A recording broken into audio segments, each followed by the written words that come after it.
So here we are, 12 months old, Tesla Model Y, England, UK, dual motor, long range, just on its 12-month birthday, first year birthday, 13,000 miles review.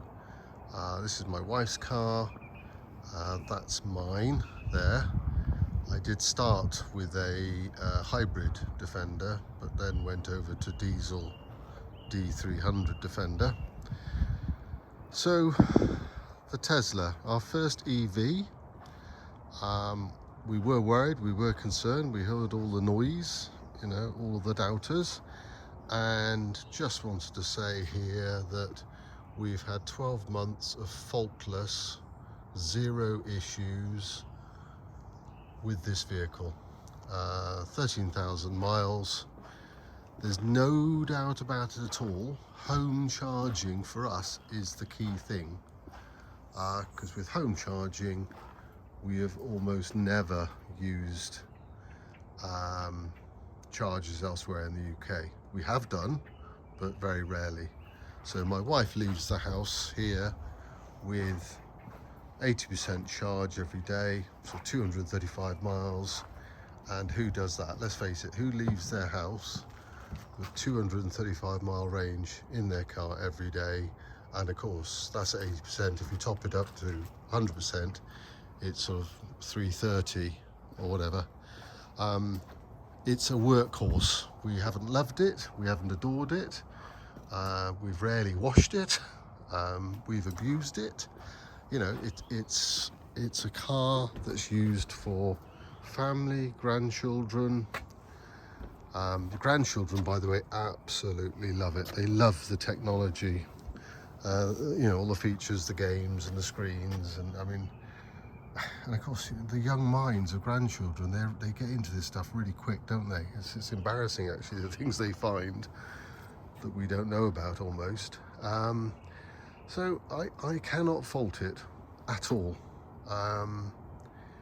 The key thing I wanted to say here, in addition to what I've already said, is the app technology on your mobile phone that is associated with the Tesla. It's the same for all Teslas globally, is streaks ahead and way ahead of legacy manufacturers like this Defender. This Defender is a beautiful vehicle. I do separate and different reviews for this. Absolutely love it. However, the mobile app is inept, completely inept, pointless, useless. I really never use it now. And certainly with the hybrid version of that, it just annoyed me the whole time. It was one of the reasons why we got rid of the hybrid. It was fine, but only if you're doing really, really short journeys on a regular basis, which I don't do. But the point of this element of this review is that Tesla app functionality, and I won't bore you with all the details, just take my word for it, is way ahead. Let me give you one story.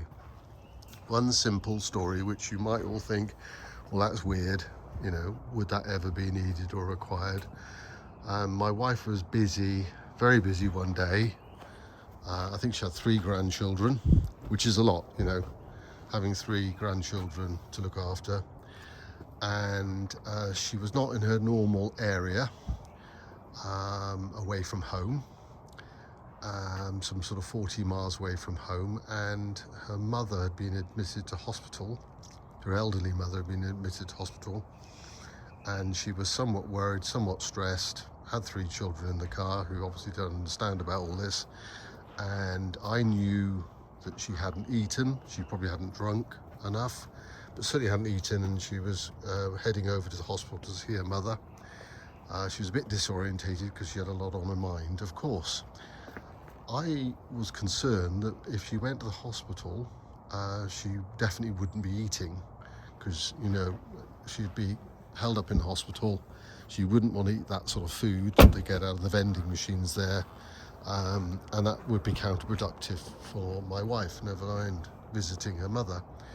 So I went on to the Tesla app because I've got it as well as my wife. I was able to find out her location. I could see her moving on the dual carriageway. I knew exactly where she was. I also knew where there was a suitable little eatery, private cafe just off a junction. And I was able to direct her and guide her safely while she was driving to that cafe to pick up a sandwich, pick up a drink, refuel herself, which was really important before she headed over to the hospital to see her mother. And I was able to do all of that real time, and it was just utterly transformative in terms of how we've lived our lives, ever since we've started driving. And like this thing here, you've got crazy things on this. This will tell you you've left the vehicle unlocked. You can close the windows, for example, remotely on this. But if you've left the sunroof open, like I have at the moment, the sunroof open up there, the windows are open. If you remotely close the windows on this, the sunroof stays open. I mean, how useless is that? How pointless is that? It's just one of the many examples at the ineptitude of the 75 years of, manufacturing Defenders. Lovely, brilliant vehicle, love it to bits, but you cannot deny that thing there, Elon Musk's design principles. He works on the basis of first principles with what do we need functionality to do, what do we need something to do, first principles, whereas legacy manufacturers, they have their old habits, their old ways. You look at Munro channel on YouTube, he has completely moved away from legacy manufacturers who used to work for all his career and is now aligned to EVs and the future of EVs. And he will tell you many stories of when he worked for Ford and Chrysler and in America. He said, those businesses were held back because he would regularly be told, we've always done it that way, we've always done it this way, we don't do it that way. And to me, the chalk and cheese here of the app functionality, if you ignore everything else about it, one's ICE, one's electric, get that, but they've both got apps. This app functionality here, which is regularly updated, regularly improved, constantly being updated, constantly being improved, is just brilliant. Absolutely brilliant. It does so much for you, and it's so fast, it's so effective. It really is. There's a lag with this. Everything you do with this has got a lag with it with the app. This is immediate. So going back to the actual Model Y, going back to Tesla, we've literally had zero warranty issues, zero faults. My wife did have a little bump here. She caught a concrete rock that was hiding in a grass verge where she was turning around. A bit of a daft thing to do, but it was just grass. She thought it was grass, and she was forced by a van to go onto a grass verge. And it was a nasty concrete block, and it caught the front of the plastic there, because this is all plastic, and the whole lot just popped off. Everything just popped off, and I popped it all back. I mean, it was hilarious. I popped it all back, and frankly, we could have driven like that. In fact, we did drive like that for about 3 months, and you could have left it. You didn't have to spend any money, but because it actually cracked and broke, hidden up behind there was a few cracks and breaks, and there was a crack there and a crack there. We thought, right, why have you got insurance? We've got fully incompetent insurance. Let's just get it done. So we did. What you need to know about Teslas is because they're basically high voltage vehicles, they have to go to Tesla specialists, and Tesla controls everything. And you can't blame them for this. It's to make sure that only authorized Tesla service agents fix these vehicles and attend to the vehicles.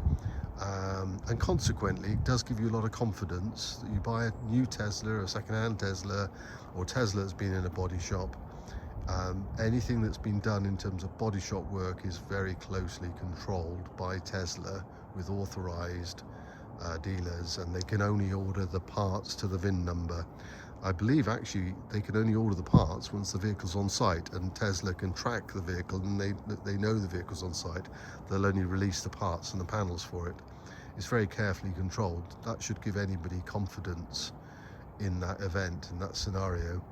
The body shop did tell me some funny stories how owners watch them on the cameras and start sending them messages and things. So they now tape up the cameras, because Tesla owners, they're a breed of their own. I mean, when have you ever in your lives been able to do that? Watch the body shop people, but you can with the Teslas. So the body shops now mask up all the cameras to stop them. So there you are. That's my, or our, should I say, our 1 year, 13,000 mile review. As hospital consultants will say, boring is good. If ever you're talking to a hospital consultant and they say this is boring, that is good, because there's nothing to consult on, nothing to talk about. Boring is good. That Tesla is boringly good, reliable, dependent, and just does it. And we have done long journeys. We have done 280 miles in a day from here on one charge and not stopped, and had zero stress or zero thought of even stopping to charge. And not least, of course, we know when we get home we've got this thing here to charge it. So that is a big thing. Anybody who's got home charging, off-road charging, I think is a very strong, compelling argument for this, irrespective of the brilliant charging network. Okay, hope this helps.